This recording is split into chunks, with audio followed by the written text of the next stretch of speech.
नमस्कार दोस्तों, सभी का स्वागत है हमारे इस YouTube के चैतवी क्लासेस में। हम लोग डेली के MCQ सीरीज़ में आज देखते हैं कि मध्यकालीन बिहार का जो महत्वपूर्ण प्रश्न है वो क्या क्या है, उसे हम लगाते हैं, जो आपके आने वाले काफ़ी सारे एग्जाम्स में क्या होगा, काफ़ी ज़्यादा लाभदायक सिद्ध होगा। चलिए देखते हैं पहला क्वेश्चन। बिहार में तुर्क सत्ता का स्थापना कब हुई? 1192, 1198, 1194 और 1204। बिहार में जो तुर्क सत्ता की स्थापना हुई थी 1198 में हुआ था। सी नंबर आंसर बिल्कुल सही है। बिहार में अफगान सत्ता के आरंभिक उत्कर्ष में किस राजनीति जनजाति ने की देन ने निर्णायक थी? जब अफगान सत्ता का उदय हो रहा था, सबसे ज़्यादा कौन सा जनजाति का देन था? फरमूली, सूर, नुहानी और ऑप्शन करानी। तो इसमें सबसे ज़्यादा जो निर्णायक भूमिका था नुहानी वंश के जनजातियों का था। कितना? नुहानी का। चलिए 3 नंबर देखते हैं कि पटना को प्रांतीय राजधानी बनाया था। पटना को प्रांतीय राजधानी किन्होंने बनाया था? शेरशाह, अलाउद्दीन हुसैन शाह, इब्राहिम लोदी और राजकुमार अजीम ने पटना का जो आधुनिक राजधानी बनाया था, प्रांतीय राजधानी, शेरशाह ने बनाया था। 4 नंबर क्वेश्चन देखते हैं। शेरशाह द्वारा प्रशासनिक प्रयोगशाला था। शेरशाह का जो प्रशासनिक प्रयोगशाला था वो कहाँ था? चुनार में, सासाराम में, बंगाल में और दिल्ली में। इसका जो प्रशासनिक प्रयोगशाला था वो सासाराम में था। 5 नंबर, शेरशाह का मकबरा है। शेरशाह का मकबरा कहाँ पे स्थित है? पटना में, मुंगेर में, दिल्ली में, सासाराम में। तो शेरशाह का जो मकबरा है वो कहाँ पे है? सासाराम में स्थित है। कहाँ? सासाराम। शेरशाह का मकबरा कहाँ है? सासाराम में। आप ये बताइएगा शेरशाह का मृत्यु कब हुआ था और किस युद्ध के समय एक उक्का चलाने के दरम्यान हुआ? तो जब ये मरे थे तो उन्होंने कहा था, एक मुट्ठी बाजरे के लिए मैंने समस्त भारत को गवा दिया। तो ये बात कही थी उन्होंने। आप बताइएगा कि किस युद्ध में इनकी मौत हुई थी? द्वितीय पानीपत का युद्ध भी इन्होंने लड़ा था। और द्वितीय पानीपत का युद्ध शेरशाह और किसके मध्य होता है? ये आप कमेंट बॉक्स में बताइए कि दूसरा पानीपत का युद्ध शेरशाह और किसके साथ में होता है और कब होता है। 7 नंबर क्वेश्चन आ गया। चलिए 7 नंबर से पहले 6 नंबर क्वेश्चन देख लेते हैं, वो नीचे चला गया है, माफ़ कीजिएगा उसके लिए। 6 नंबर क्वेश्चन कहता है मध्यकालीन में पटना का नवनिर्माण करवाया था। मध्यकाल में पटना का जो दोबारा नवनिर्माण कराया था किसने?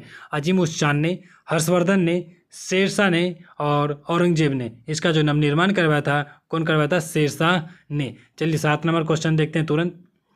बिहार में तुर्क सत्ता का संस्थापक कौन था? बिहार में जो तुर्क सत्ता था इसका संस्थापक कौन था? मलिक हिशामुद्दीन, बख्तियार खिलजी, इल्तुतमिश, कुतुबुद्दीन ऐबक। बिहार में तुर्क सत्ता का जो स्थापना किया था बख्तियार खिलजी द्वारा कराया गया था। 8 नंबर, बिहार के सुप्रसिद्ध सूफी संत मखदूम साहब के पत्रों का संकलन किस नाम से प्रसिद्ध था?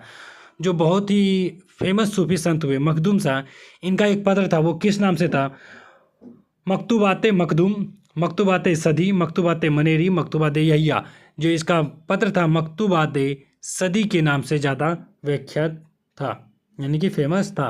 9 नंबर, निम्नांकित में से कौन सूफी संप्रदाय बिहार के सर्वाधिक लोकप्रिय हुए? सबसे ज़्यादा बिहार का लोकप्रिय सूफी संप्रदाय चिश्ती, कलंदरी, फिरदौसी। कौन सा था? फिरदौसी सूफी संप्रदाय सबसे ज़्यादा प्रसिद्ध रहा बिहार में। चलिए 10 नंबर क्वेश्चन देखते हैं कि बिहार के महत्वपूर्ण सूफी संत में से सबसे आरंभिक नाम किसका है? जो बिहार का सबसे महत्वपूर्ण सूफी संत था कई सारे, उनमें से जो सबसे पहला नाम था वो किसका था? इमाम ताज फ़कीह, सलार मसूद गाजी, पीर साहबुद्दीन जगजोत, उपयुक्त में से कोई नहीं। इसका जो आंसर है ए नंबर होगा, इमाम ताज फ़कीह का पहला सूफी संत था।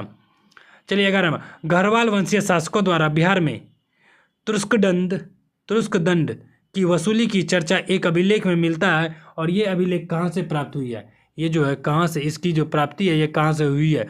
कन्नौज से, मनेर से, मुंगेर से, बनारस से। इसका जो प्राप्त हुआ है कहाँ से प्राप्त हुआ? मुंगेर से पता चला है।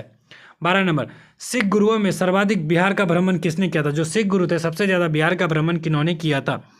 गुरु नानक देव, गुरु अर्जुन देव, गुरु तेग बहादुर, गुरु गोविंद सिंह। सबसे ज़्यादा जो बिहार का भ्रमण किया था गुरु नानक देव जी ने किया था। इनमें से किनका जन्म बिहार में होता है वो बताइएगा। इनमें से किनका जन्म बिहार में होता है वो आप कमेंट बॉक्स में बताइए। चलिए 13 नंबर क्वेश्चन देखते हैं। 13 नंबर क्वेश्चन क्या कहता है?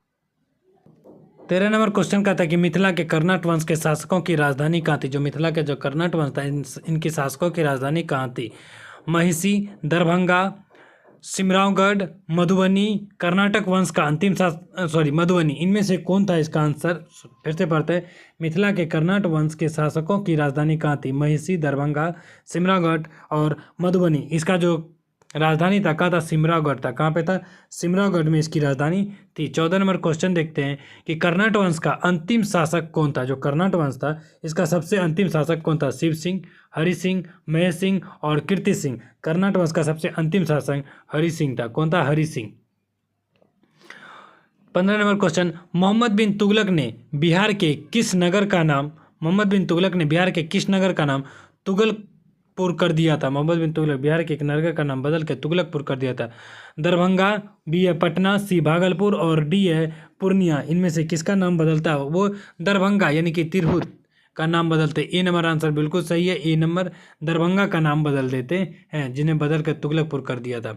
16 नंबर क्वेश्चन देखते हैं कि बिहार के तुगलक काल के सर्वाधिक महत्वपूर्ण प्रशासक मलिक इब्राहिम या मलिक बयां का मकबरा? मलिक इब्राहिम का मकबरा सीधा समझिए कहाँ पे?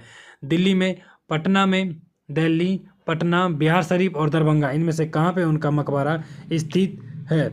इनका जो मकबरा है आपको बिहार शरीफ में स्थित है। इनका मकबरा कहाँ था? मलिक इब्राहिम का मकबरा कहाँ है? बिहार शरीफ में। 17 नंबर क्वेश्चन देखते हैं। 17 नंबर क्वेश्चन क्या कहता है? इब्राहिम लोदी के काल में बिहार का वह सूबेदार जिसने सुल्तान के विरुद्ध विद्रोह किया था? दरिया खां नोहानी, बी है फरीद खां, सी है हसन खां सूरी और डी है अब्बास खां शेरवानी। इसका जो आंसर होगा ए नंबर दरिया खां नोहानी प्रसिद्ध शासक था। 18 नंबर क्वेश्चन देखते हैं।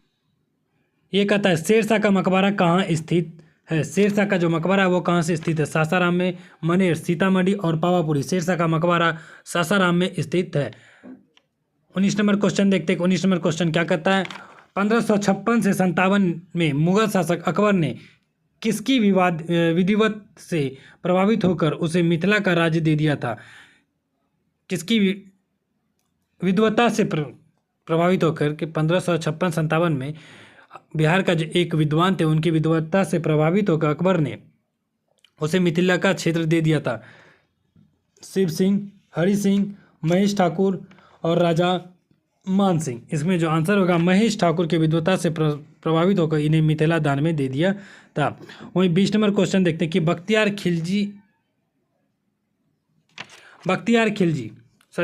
खिलजी का जो शव है इसे कहाँ दफनाया गया था? इसका ऑप्शन है लखनौती, बिहार शरीफ, मुंगेर, राजगीर। बख्तियार खिलजी का जो कब्र है कहाँ दफनाया गया था? उसके बॉडी को कहाँ दफनाया गया था? बिहार शरीफ में इसके बॉडी को दफनाया गया था। कहाँ दफनाया गया था? बिहार शरीफ में। फ्रेंड्स, आप सभी को बता दें कि ये सीरीज जो है आप लोगों के लिए बहुत ज़्यादा इंपॉर्टेंट है। ये आपके लिए Bihar CTET, DElEd, BPSC exam, BPSC teachers का एग्ज़ाम और जितने भी सारे आपको बिहार से रिलेटेड एग्ज़ाम्स होते हैं उन सभी एग्ज़ाम्स में हिस्ट्री से रिलेटेड प्रश्नों में ये क्लास आपको काफ़ी ज़्यादा मददगार साबित होगी। और इनके अलावा भी हमारे द्वारा कई सारे क्लास के एमसीक्यूज़ कराए जा रहे हैं। आप उस क्लास में जुड़ सकते हैं जहाँ पे आपको मिक्स्ड क्वेश्चन भी मिलेंगे, साइंस के क्वेश्चन, बायोलॉजी, फिजिक्स सभी के अलग अलग क्वेश्चंस भी आपको उपलब्ध कराया गया है। आप उस क्लास में जुड़ करके एक बार क्लास को चेक कर ले। चलिए आगे देखते हैं कि 21 नंबर क्वेश्चन क्या कहता है? बिहार में सैनिक अभियान आयोजित करने वाला पहला सुल्तान था। बिहार में सैनिक अभियान आयोजित करने वाला सबसे पहला सुल्तान कौन था? ऐबक, इल्तुतमिश, बलबन, अलाउद्दीन खिलजी। इसमें जो सबसे पहला शासक था इल्तुतमिश बिहार में सैनिक अभियान करने वाला सबसे पहला शासक था। नंबर क्वेश्चन देखते हैं कि किस काल में बिहार पर दिल्ली के सुल्तानों का निर्णायक वर्चस्व स्थापित हुआ था? किस काल में हुआ था? ममलुक वंश, खिलजी वंश, तुगलक वंश, लोधी वंश। लोधी वंश के काल में बिहार में दिल्ली सल्तनतों का पूरी तरीके से वर्चस्व स्थापित हो गया था। 23 नंबर देखते हैं कि बिहार पर बख्तियार खिलजी के हमलों का पहला विवरण प्राप्त हुआ था। बिहार में सबसे पहले बख्तियार खिलजी का जो हमला हुआ था सबसे पहले विवरण कहाँ प्राप्त हुआ था? तहकीक ए नासिरी से, ताज उल मासिर से, तारिक मुबारक शाही से। किसे प्राप्त हुआ था? तारिक ए हिंद से। चलिए 25 नंबर, बिहार का राज्य का नाम बिहार किसने दिया था? बिहार राज्य का नाम बिहार सबसे पहले किसने दिया था? मुगलों ने। फिर बी नंबर है मौर्यों ने, अंग्रेजों ने, तुर्कों ने। बिहार राज्य का नाम बिहार सबसे पहले तुर्कों ने दिया था। 25 नंबर, मलिक इब्राहिम या मलिक बया बिहार का प्रशासक किस काल में था? मलिक इब्राहिम या मलिक बाया बया बिहार का प्रशासक किस काल में था? ममलूक काल, खिलजी काल, तुगलक काल, लोधी काल, किस काल में था? इसका आंसर जो होगा तुगलक काल के समय में ये था। 26 नंबर क्वेश्चन देखते हैं। फिरोज तुगलक का फारसी अभिलेख से मिलता है। फिरोज तुगलक का फारसी अभिलेख से मिलता है। फिरोज तुगलक के फारसी अभिलेख से क्या मिलता है? बिहार शरीफ, दरभंगा, पटना, भागलपुर, किसके बारे में उल्लेख की मिलता है उसमें?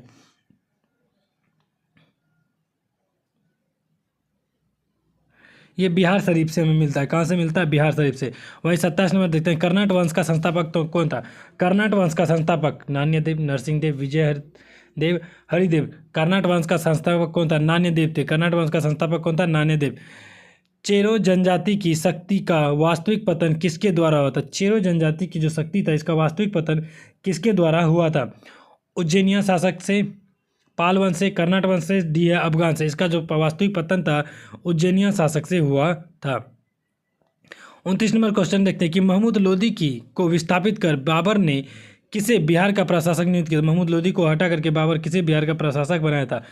बहार खां को, जलाल खां को, फरीद खां को और ईशान खां को। इसमें जलाल खां को उन्होंने बिहार का प्रशासक नियुक्त किया था। 30 नंबर, बिहार को मुगल दर्जा दिया गया साम्राज्य के प्रांत का कब दिया गया था? बिहार को मुगल राज का दर्जा तो दिया गया था, वो किस प्रांत समय में दिया गया था? 1580, 1529, 1590, 1560। 1580 के समय में दिया गया था। ए नंबर आंसर बिल्कुल सही है, ए नंबर 1580। फ्रेंड्स, इस क्लास को आप लोग शेयर सब्सक्राइब जरूर करें और आपको पसंद आता है तो आप कमेंट में हमें जरूर बताइए कि आपको क्लास कैसा लगा। 31 नंबर, राजकुमार अजीम को किसने बिहार का सूबेदार बनाया? राजकुमार अजीम को बिहार का सूबेदार किसने बनाया था? अकबर, शाहजहां, जहांगीर और औरंगजेब। राजकुमार अजीम को औरंगजेब ने बिहार का सूबेदार बनाया था। बिहार का प्रथम मुगल सम्राट जिसका राज्याभिषेक बिहार में हुआ था? पूछ रहा है कि वैसा बिहार का नाम बताइए सम्राट का जिसका राज्याभिषेक भी बिहार में हुआ था। किसका राज्याभिषेक हुआ था? फर्रुख शेर का राज्याभिषेक बिहार में ही हुआ था। फर्रुख शेर का राज्याभिषेक कहाँ हुआ था? बिहार में हुआ था। 33 नंबर, मुगल प्रांत बनने के उपरांत बिहार का गवर्नर बना। जब मुगल प्रांत बना था तो उसमें बिहार का गवर्नर कौन था? सज्जाद खां, मुनीम खां, शहबाज खां और दरिया खां। इसका जो आंसर होगा मुनीम खां बिहार का कौन था? प्रांत था। 34 नंबर, राजनीति रत्नाकर के लेखक थे। राजनीति रत्नाकर के लेखक थे, ये पुस्तक है, इसके लेखक कौन थे? चंद्रेश्वर, विद्यापति, ज्योतिरेश्वर, हरिब्रह्मन देव। इसका जो लेखक था चंद्रेश्वर थे।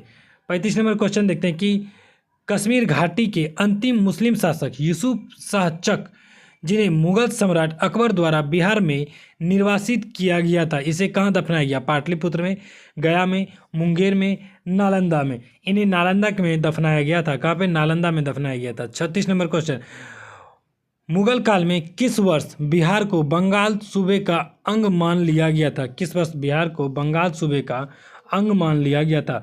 1731, 1733, 1680 और 1759, 17 यानी 59 में। इसमें 1733 में बिहार को बंगाल का अंग मान लिया गया था। कब? 1733 में।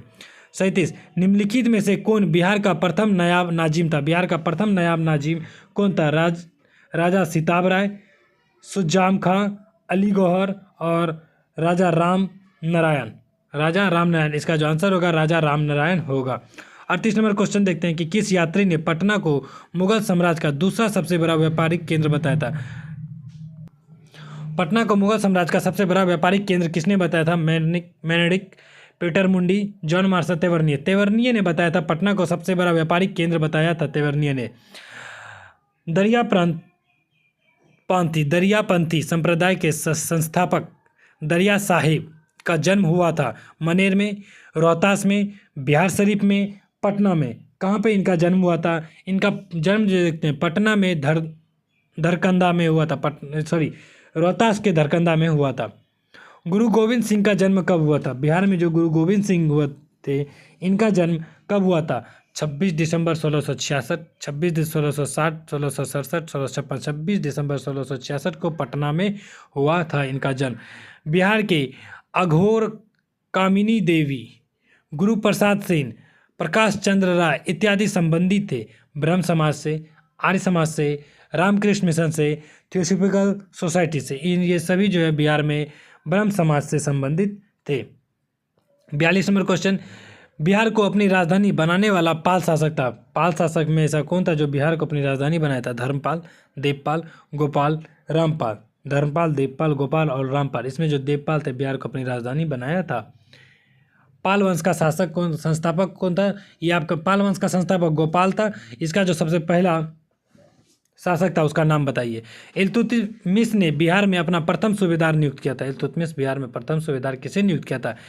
इवाज को, नसीरुद्दीन महमूद को, अली मर्दानी को और मलिक जानी को। इल्तुतमिश सबसे पहले अपना सूबेदार जो बनाता है, मलिक जानी को बिहार का सूबेदार बनाता है। किसे बनाता है? मलिक जानी को। हुमायूं ने चुनार दुर्ग पर प्रथम बार आक्रमण कब किया था? जो हुमायूं थे सबसे पहले चुनार दुर्ग पर, अकबर का बेटा था ये चुनार पर आक्रमण कब किया था? 32 में, 1531, 1533, 1536 में। हुमायूं 1532 में चुनार दुर्ग पर आक्रमण किया था।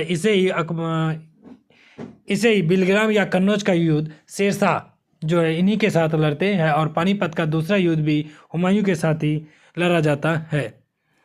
अकबर ने बंगाल तथा बिहार को मुगल साम्राज्य में मिलाया था। अकबर ने बंगाल तथा बिहार को मुगल साम्राज्य में कब मिलाया था? 1590, 1575, 1576, 1572। अकबर 1576 में बिहार को मुगल साम्राज्य में मिला लेता है। चलिए और 5 क्वेश्चन बचा है, जल्दी जल्दी कर लेते हैं। आप लोग जल्दी से लाइक बटन दबा दीजिए इस क्लास के लिए। अली गौहर का बिहार अभियान किस वर्ष समाप्त हुआ था? अली गौहर का बिहार अभियान किस वर्ष समाप्त हुआ था? 1761, 1757, 64, 1765। अली गौहर का बिहार अभियान जो था 1765 में समाप्त हुआ था। मुगल और अंग्रेजों के बीच में 1765 में एक संधि होता है, उसका नाम बताइए कि वो कौन सा संधि है। अलीवर्दी को किस वर्ष बिहार का डिप्टी गवर्नर नियुक्त किया गया था? अलीवर्दी खां को बिहार का किस वर्ष बिहार का डिप्टी गवर्नर नियुक्त किया गया था? 1729, 34, 46, 1733। अलीवर्दी को 1733 में बिहार का गवर्नर नियुक्त किया था, डिप्टी गवर्नर नियुक्त किया था। विष्णुपद मंदिर अवस्थित है। विष्णुपद मंदिर कहाँ पे स्थित है? नालंदा में, गया में, जहानाबाद में और अरवल में। विष्णुपद मंदिर गया में स्थित है। विष्णुपद मंदिर कहाँ पे स्थित है? गया में। 49, बिहार शरीफ स्थित मलिक इब्राहिम का मकबरा किस शैली पर आधारित है? बिहार शरीफ स्थित मलिक इब्राहिम का मकबरा है जो है किस शैली पर आधारित है? मुगल शैली पे, तुगलक शैली, अफगान शैली और फारसी शैली। ये जो थे किस शैली में निर्मित थे? तुगलक शैली में निर्मित थे। वहीं 50 नंबर क्वेश्चन आज का सबसे लास्ट क्वेश्चन, और इसे ख़त्म करने से पहले आप इस क्लास को दोस्तों शेयर जरूर करें और कमेंट में आप जरूर एक बार बता दीजिए कि आपको ये क्लास कैसा लगा, और लाइक बटन तो जरूर दबाइए।